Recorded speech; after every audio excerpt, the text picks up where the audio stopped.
2025 को राहु मीन छोड़कर कुंभ में आ रहा है। अब ये कोई आम गोचर नहीं है, क्योंकि राहु सिर्फ आपकी लाइफ में इवेंट्स नहीं लाता, वो ये भी बदलता है कि आप उन इवेंट्स को कैसे देखते हैं, कैसे फील करते हैं और क्या सोचते हैं कि क्या सच है क्या नहीं। इसको समझने के लिए थोड़ा पीछे चलना पड़ेगा, समुद्र मंथन की कहानी तक।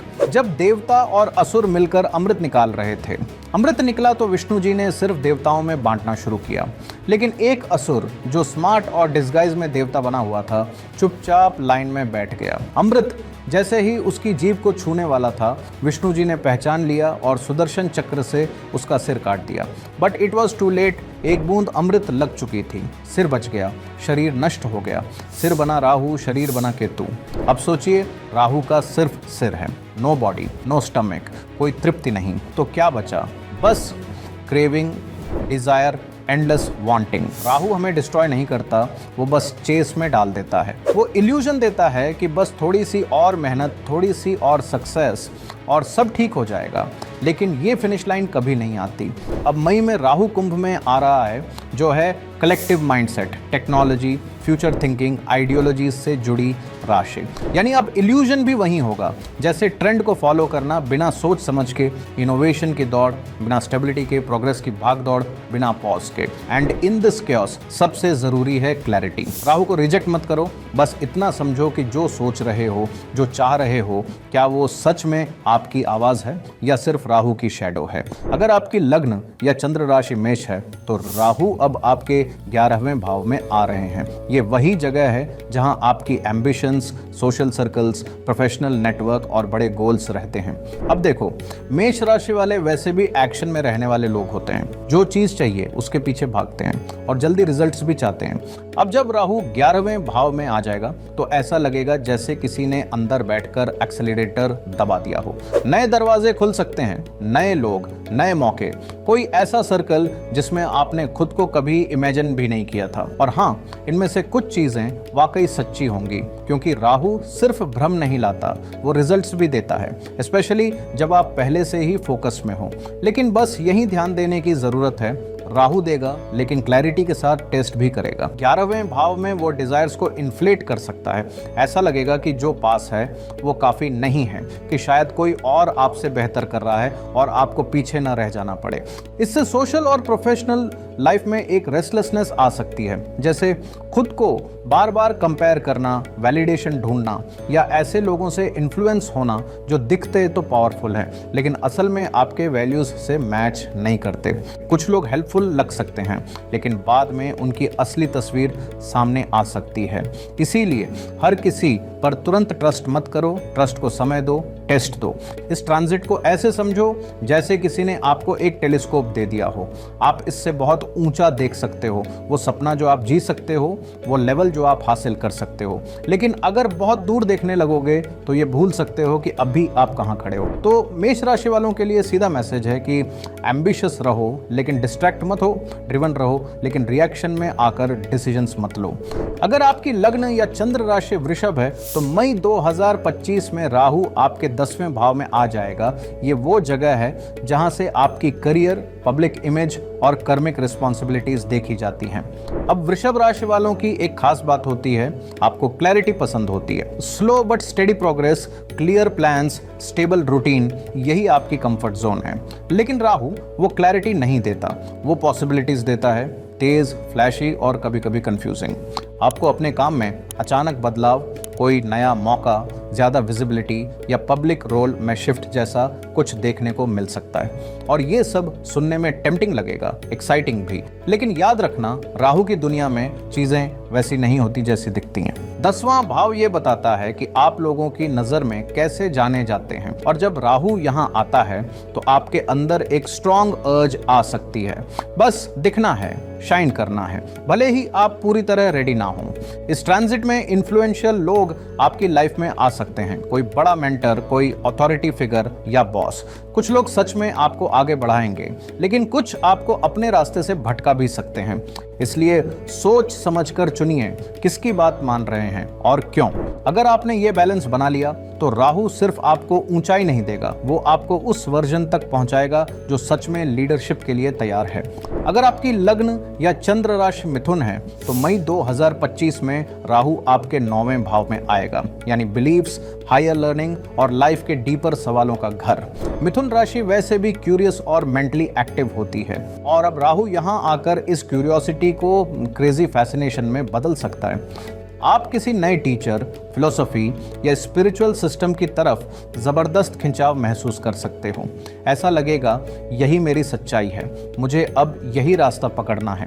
अब बात यह है, कभी कभी ये ग्रोथ लाता है, लेकिन अक्सर राहु यहाँ विजडम की जगह एक्साइटमेंट दे देता है। नया है तो बेहतर है, ऐसा लग सकता है, पर हर शाइनी बात सच्ची नहीं होती।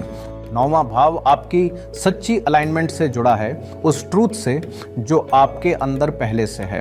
राहु यहाँ चेक करेगा आप सच में सीकर हो या बस कुछ नया चाहिए। इस ट्रांजिट को ऐसे सोचो जैसे आप एक ग्रैंड लाइब्रेरी में हो, हजारों किताबें हैं, कुछ आपकी होंगी, कुछ सिर्फ डिस्ट्रैक्शन। अगर जल्दी में उठाओगे तो हो सकता है सालों तक गलत किताब लेकर चलते रहो। तो मिथुन वालों के लिए मैसेज ये है कि अगर अवेयर होकर चलोगे तो राहु आपके दिमाग को सच में एक्सपैंड कर सकता है, लेकिन अगर बिना सवाल पूछे जवाब ढूंढने निकले तो असली ट्रूथ से और दूर चले जाओगे। अगर आपकी लग्न या चंद्र राशि कर्क है तो मई 2025 में राहु आपके 8वें भाव में आ रहा है, यानी ट्रांसफॉर्मेशन, सीक्रेट्स, शेयर्ड रिसोर्सेज और इमोशनल डेप्थ का घर। कर्क राशि वैसे भी इमोशनल कंफर्ट, ट्रस्ट और सिक्योर रिश्तों को पसंद करती है, इसलिए ये ट्रांजिट थोड़ा इंटेंस लग सकता है, क्योंकि 8वां भाव खुद ही गहरा है और राहु आराम नहीं देता, वो चीजों को बाहर लाता है। आपका ध्यान अचानक साइकोलॉजी, ऑकल्ट, सीक्रेट्स या किसी पारिवारिक अनकही बात की तरफ जा सकता है। शेयर्ड फाइनेंसेस, इनहेरिटेंस या पार्टनर की लाइफ में कोई अचानक बदलाव भी देखने को मिल सकता है। कुछ चीजें कार्मिक भी लगेंगी, यानी आपने बुलाया नहीं, लेकिन अब आपको उनसे डील करना है। कभी कभी यहाँ ऐसी इमोशनल एंटेंगलमेंट्स बनती है जहाँ खिंचाव बहुत होता है पर क्लैरिटी कम। कुछ कनेक्शंस मैग्नेटिक लगेंगे पर हर कनेक्शन भरोसे के लायक नहीं होता। इस ट्रांजिट को ऐसे सोचो जैसे किसी ने तुम्हारे हाथ में टॉर्च दी हो और कहा हो एक अंधेरी गुफा में चलो। अगर धीरे चलोगे तो वो सच्चाई दिख सकती है जो आपको अंदर से बदल दे, अगर भागोगे तो शायद डर के साथ उलझते चले जाओ। कैंसर वालों के लिए मैसेज है कि डर से भागो मत, उसे ऑब्जर्व करो, रहस्यों के पीछे मत दौड़ो, उन्हें समझो। अगर आपकी लग्न या चंद्र राशि सिंह है तो मई 2025 में राहु आपके 7वें भाव में आ रहा है, यानी रिश्ते, पार्टनरशिप्स और लॉन्ग टर्म कमिटमेंट्स से जुड़ी जगह। सिंह राशि का नेचर होता है स्ट्रॉन्ग सेंस ऑफ सेल्फ। आप जानते हैं कि आप कौन हैं और नेचुरली लीड करना पसंद करते हैं, लेकिन 7वां भाव खुद के बारे में नहीं होता, ये होता है दूसरे के बारे में। और जब राहु यहाँ आता है तो कनेक्शन की दुनिया में हलचल शुरू हो जाती है। आप किसी पर्टिकुलर इंसान की तरफ बहुत स्ट्रांगली अट्रैक्ट हो सकते हैं, कोई रोमांटिक इंटरेस्ट, बिजनेस पार्टनर या कोई ऐसा जो मैग्नेटिक लगे। ऐसे किसी रिश्ते की शुरुआत हो सकती है, इंटेंस भी हो सकती है, लेकिन राहु के केसेस में सच्चाई धीरे धीरे सामने आती है। वहीं पुराने रिश्तों में भी कॉम्प्लेक्सिटी बढ़ सकती है, कहीं एक्सपेक्टेशंस पूरी नहीं हो रही, कहीं अंदर ही अंदर फ्रस्ट्रेशन जमा हो रहा है। कुछ लोग रिश्ते को पूरी तरह री इन्वेंट करना चाहेंगे, लेकिन यह जरूरी नहीं कि सब बिगड़े। कभी कभी राहु इल्यूजन हटाकर आपको सच्चाई दिखाता है। सबसे बड़ा टेस्ट यहां होता है मैं और तू के बीच बैलेंस कैसे रखा जाए। कहीं आप जरूरत से ज्यादा कॉम्प्रोमाइज तो नहीं कर रहे या खुद की बात पर अड़कर दूसरों को पुश तो नहीं कर रहे। इस ट्रांजिट को ऐसे समझो जैसे आप रिश्तों को मैग्नीफाइंग ग्लास से देख रहे हो। सब कुछ बड़ा दिखेगा, हर डिमांड, हर इमोशन, हर फ्लॉ, लेकिन अगर आप ये लेंस स्टेडी रखो तो बहुत क्लैरिटी मिल सकती है। सिंह राशि के लिए मैसेज साफ है, रिश्तों को ऑब्जर्व करो, बस उनके आउटर लुक को नहीं बल्कि अंदर की फीलिंग को भी। जल्दी किसी को पेडेस्टल पर मत रखो और जल्दी रिजेक्ट भी मत करो। जो सच है वो वक्त के साथ सामने आएगा। अगर आपकी लग्न या चंद्र राशि कन्या है तो मई 2025 में राहु का गोचर आपके 6ठे भाव में होगा, यानी हेल्थ, रूटीन, जिम्मेदारियां और रोजमर्रा की चुनौतियों से जुड़ा घर। कन्या राशि वाले ऑर्गेनाइज्ड, डिटेल ओरिएंटेड और परफेक्शन पसंद करने वाले होते हैं, लेकिन जब राहु यहाँ आता है तो वो इसी सिस्टम के अंदर डिस्टरबेंस लाता है। आपकी डेली रूटीन थोड़ा हिला सकता है, कोई नया हेल्थ इश्यू सामने आ सकता है या अचानक कोई एक्स्ट्रा जिम्मेदारी जो आपको और मेहनत करने पर मजबूर करे। कभी कभी ये ऑफिस से भी जुड़ सकता है, जैसे कोई वियर्ड प्रोजेक्ट या ऐसा कोवर्कर जो आपको मेंटली ड्रेन कर दे। ऐसा लगेगा कि आप ऐसी प्रॉब्लम सुलझा रहे हो जो आपने बनाई ही नहीं, पर फिर भी आपको ही ठीक करनी है। इस ट्रांजिट में आप किसी चीज को लेकर ज्यादा स्ट्रिक्ट या ऑब्सेसिव हो सकते हैं, जैसे हेल्थ सिस्टम, वर्क मेथड या किसी सर्विस की अप्रोच। परफेक्शन की चाह में खुद को थका सकते हो, लेकिन लोग अक्सर राहु को छठे भाव में नेगेटिव मानते हैं, जबकि ये प्लेसमेंट बहुत प्रैक्टिकल पावर दे सकता है। राहु यहाँ आपको फोर्स करता है कि आप उन चीजों को फेस करो जिन्हें सब अवॉइड करते हैं, और धीरे धीरे आपको एक स्ट्रॉन्गर, शार्पर वर्जन में डाल देता है। इस ट्रांजिट को ऐसे सोचो जैसे आपको एक टूल किट दी गई हो, लेकिन कोई मैनुअल नहीं। अब आप हर चीज को फिक्स करना चाहोगे, पर अगर आपने पॉज नहीं लिया तो हो सकता है आप उन चीजों को भी ठीक करने लगो जो टूटी ही नहीं थी। कन्या राशि वालों के लिए सीधा मैसेज है, अगर अवेयरनेस के साथ चलोगे तो राहु आपकी स्किल्स, पेशेंस और प्रॉब्लम सॉल्विंग पावर को नेक्स्ट लेवल तक ले जा सकता है। लेकिन अगर कंट्रोल में उलझ गए तो सिर्फ प्रॉब्लम सुलझाते रह जाओगे, शांति कहीं नहीं मिलेगी। अगर आपकी लग्न या चंद्र राशि तुला है तो मई 2025 में राहु आपके 5वें भाव में गोचर करेगा, यानी क्रिएटिविटी, रोमांस, एक्सप्रेशन और दिल से लिए गए फैसलों से जुड़ी जगह है। तुला राशि का नेचर होता है बैलेंस, ब्यूटी और हार्मनी की तलाश करना, लेकिन राहु वो हार्मनी नहीं, हंगर लाता है। जब वो 5वें भाव में आता है तो वो आपके अंदर की क्रिएटिव एनर्जी और इमोशनल डिजायर्स को एम्पलीफाई करता है। आप किसी बोल्ड आइडिया, रोमांटिक कनेक्शन या क्रिएटिव रिस्क की तरफ स्ट्रॉन्ग खिंचाव महसूस कर सकते हो। कोई ऐसी चीज जो एक्साइटिंग लगे, जिससे लगे कि अब आपको दुनिया में कुछ दिखाना है। और ऑनेस्टली इसमें कुछ इंस्पिरेशन सच में जेन्युइन होगी। राहु कभी कभी वही बाहर निकालता है जो आप बहुत टाइम से दबा कर रखे थे। लेकिन 5वां भाव सिर्फ क्रिएटिविटी नहीं, आपके इमेजिनेशन और एक्सपेक्टेशंस का भी घर है, और यहीं राहु बाउंड्री ब्लर कर सकता है। लव या किसी प्रोजेक्ट को लेकर ऐसा इल्यूजन बन सकता है जो असलियत से मैच ना करता हो। इस ट्रांजिट को ऐसे सोचो जैसे आप एक थिएटर में हो, लाइट्स चमक रही हैं, परफॉर्मेंस जोरदार है, आप उसमें खो भी सकते हो। लेकिन एक पॉज लो, याद रखो आप ऑडियंस में बैठे हो और हर सीन सच नहीं होता। तुला वालों के लिए मैसेज है, राहु यहाँ क्रिएटिव आग जगा सकता है, लेकिन अगर अवेयरनेस नहीं रखी तो वही आग ऑब्सेशन बन सकती है, और जो चीज खुशी से शुरू हुई थी वो धीरे धीरे उलझन भी बन सकती है। अगर आपकी लग्न या चंद्र राशि वृश्चिक है तो मई 2025 में राहु आपके 4थे भाव में आएगा, यानी घर, मन की शांति, माँ, इमोशनल सिक्योरिटी और इनर बेस से जुड़ी जगह। वृश्चिक वैसे भी वो राशि है जो सब कुछ गहराई से महसूस करती है, भले ही जुबान से कुछ ना कहे। पर जब राहु 4थे घर में आएगा तो ये सब कुछ और भी तेज महसूस होने लगेगा। आपको अपने घर को लेकर अनसेटल्ड महसूस हो सकता है, या फिर किसी नए शहर, नए स्पेस की तरफ खिंचाव होगा। कई बार ये ट्रांजिट आपको अचानक घर खरीदने, बेचने या शिफ्ट करने की सोच दे सकता है, लेकिन लॉजिक से ज्यादा ये सब कुछ एक अंदरूनी पुल की वजह से होगा। कभी कभी बाहर से सब परफेक्ट दिखता है, लेकिन अंदर एक आवाज आती है, बस कुछ मिसिंग है। यही राहु का असर है, वो टूटे हुए को नहीं, सजे संवरे इल्यूजन को चैलेंज करता है। माँ से जुड़ा कोई पुराना इमोशनल मुद्दा या टेंशन भी इस समय सरफेस पर आ सकता है। जो बातें दबी थीं अब खुलकर सामने आ सकती हैं। इस ट्रांजिट को ऐसे सोचो जैसे आप अपने घर में बैठे हों और सारा फर्नीचर हिल रहा हो, कुछ गया नहीं है लेकिन लेआउट बदल गया है, और जब तक सब सेटल ना हो एक अजीब सी बेचैनी बनी रहेगी। वृश्चिक वालों के लिए मैसेज है, हर बेचैनी को तुरंत फिक्स करने मत दौड़ो, थोड़ा रुक कर सुनो, ये बेचैनी कुछ कहना चाहती है। अगर आपकी लग्न या चंद्र राशि धनु है तो मई 2025 में राहु आपके 3रे हाउस में आ रहा है, जो जुड़ा है कम्युनिकेशन, करेज, स्किल्स, सेल्फ एक्सप्रेशन और सिबलिंग्स से। धनु वैसे तो हायर नॉलेज और बड़े विजन की तरफ नेचुरली झुका होता है, लेकिन 3रा भाव थिंकिंग से नहीं, हार्ड वर्क से जुड़ा है। यहाँ पर राहु आपकी आवाज और एक्शन दोनों में तेजी ला सकता है। आप खुद को ज्यादा एक्सप्रेसिव महसूस कर सकते हो राइटिंग, सोशल मीडिया, बिजनेस या परफॉर्मेंस जैसे फील्ड्स में। राहु यहाँ आपको वो करेज दे सकता है जो अब तक मिसिंग था, खासकर वहां जहां आपकी वॉइस या विजिबिलिटी मैटर करती है।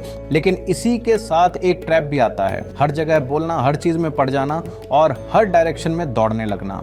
वैलिडेशन ज्यादा इंपॉर्टेंट लग सकता है और क्लैरिटी पीछे छूट सकती है। इसे ऐसे समझो जैसे आपके हाथ में माइक है और वॉल्यूम फुल पर है, सब सुन रहे हैं, पर सवाल ये है आप कहना क्या चाहते हैं और क्यों। साथ ही सिबलिंग्स, नेबर्स या शॉर्ट टर्म रिलेशनशिप्स में भी हलचल हो सकती है। कभी सपोर्ट देना पड़ सकता है तो कभी कोई पुराना इशू फिर से सामने आ सकता है। धनु राशि वालों के लिए मैसेज साफ है, बोलो लेकिन समझ के, एक्सप्रेस करो लेकिन डायरेक्शन के साथ। राहु यहाँ आपको बोल्ड बना सकता है, लेकिन अगर एनर्जी हर तरफ बिखरी रही तो मूवमेंट तो होगी पर मंजिल नहीं मिलेगी। अगर आपकी लग्न या चंद्र राशि मकर है तो मई 2025 में राहु आपके दूसरे हाउस में आएगा। ये घर जुड़ा है पैसों, बोलचाल, फैमिली और आपकी वैल्यूज से। मकर राशि खुद मेहनत, डिसिप्लिन और प्लानिंग को बहुत मानती है और दूसरा भाव भी इसी से जुड़ा है। आप क्या कमाते हो, क्या बचाते हो और किस पर भरोसा करते हो। अब राहु जब यहाँ आता है तो वो सीधे पैसा नहीं मांगता, वो पूछता है तुम्हारे लिए असली वैल्यू क्या है। शायद आप खुद को अचानक पैसे को लेकर ज्यादा एम्बिशियस पाते हो, इनकम बढ़ाने की सोच, इन्वेस्टमेंट्स या कोई ऐसा मौका जो जल्दी रिजल्ट दे। और हाँ, राहु सच में नए पैसे के रास्ते खोल सकता है। राहु यहाँ आपकी स्पीच और एक्सप्रेशन को भी अफेक्ट कर सकता है। आप ज्यादा बोल सकते हो या अचानक कुछ ऐसा कह सकते हो जो आपके अंदर छुपा हुआ था। जरूरी है ये देखना कि जो बोल रहे हो वो सच में आपका है या किसी दबाव, इनसिक्योरिटी या कंपैरिजन से आ रहा है। इस ट्रांजिट को ऐसे समझो जैसे आप एक कॉइन को पॉलिश कर रहे हो। एक तरफ है वेल्थ, दूसरी तरफ वर्थ। अगर सिर्फ चमक देखी तो असली वैल्यू खो सकती है। मकर वालों के लिए मैसेज साफ है, सिर्फ पैसे मत बनाओ, अपने अंदर की स्टेबिलिटी भी बनाओ। राहु यहाँ आपको ग्रो कराएगा, लेकिन आपको क्लैरिटी और इनर वैल्यूज पर टिके रहना जरूरी है। अगर आपकी लग्न या चंद्र राशि कुंभ है तो मई 2025 में राहु आपके पहले हाउस यानी सेल्फ आइडेंटिटी और पर्सनैलिटी के घर में आ रहा है। कुंभ वैसे भी अलग सोचने, भीड़ से हटकर चलने वाली राशि है, लेकिन अब ये अर्ज और बढ़ सकती है। जैसे कि मुझे कुछ बदलना है अपने लुक में, बोलने के अंदाज में या दूसरों की नजरों में खुद को कैसे देखा जाता है उसमें।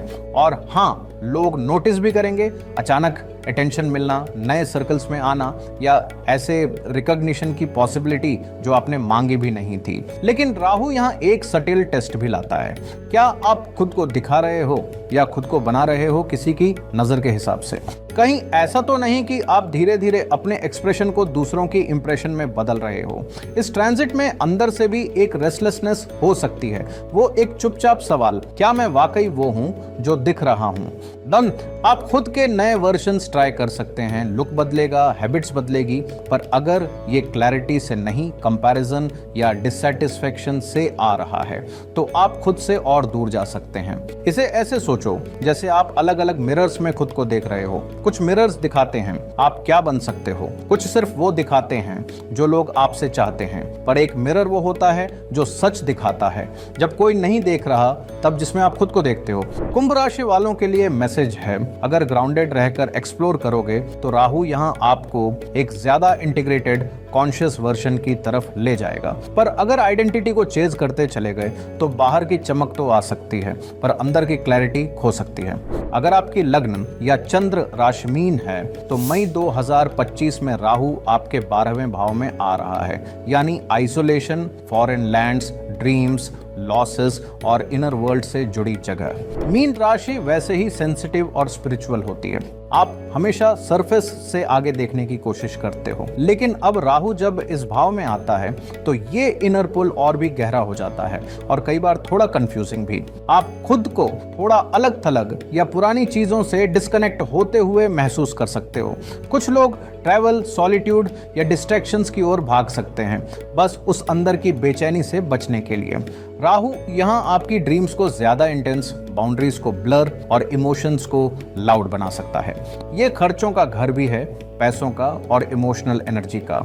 आप ज्यादा खर्च कर सकते हैं, कुछ छोड़ सकते हैं, और ये हर लॉस बुरा नहीं होगा, लेकिन हर बार समझाना मुश्किल जरूर होगा कि क्या जरूरी था और क्या बस एक आदत।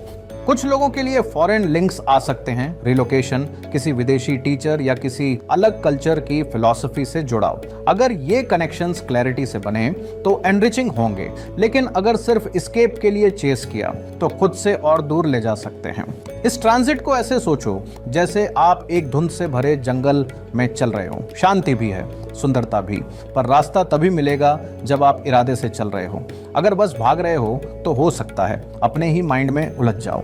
मीन राशि वालों के लिए मैसेज है, अगर आप खुद से भागे बिना अकेले रहना सीख गए तो राहु यहाँ गाइड बन सकता है। ऐसा गाइड जो जवाब नहीं देता लेकिन सही सवाल पूछना सिखा देता है। राहु हमारी परीक्षा लेगा कि हम किस चीज का पीछा कर रहे हैं, लेकिन यह भी दिखाएगा कि हमें रियलिटी में क्या चाहिए। हर चमकती चीज आपकी नहीं होती, पर जो सच में आपका है वो रास्ता खुद बना लेगा।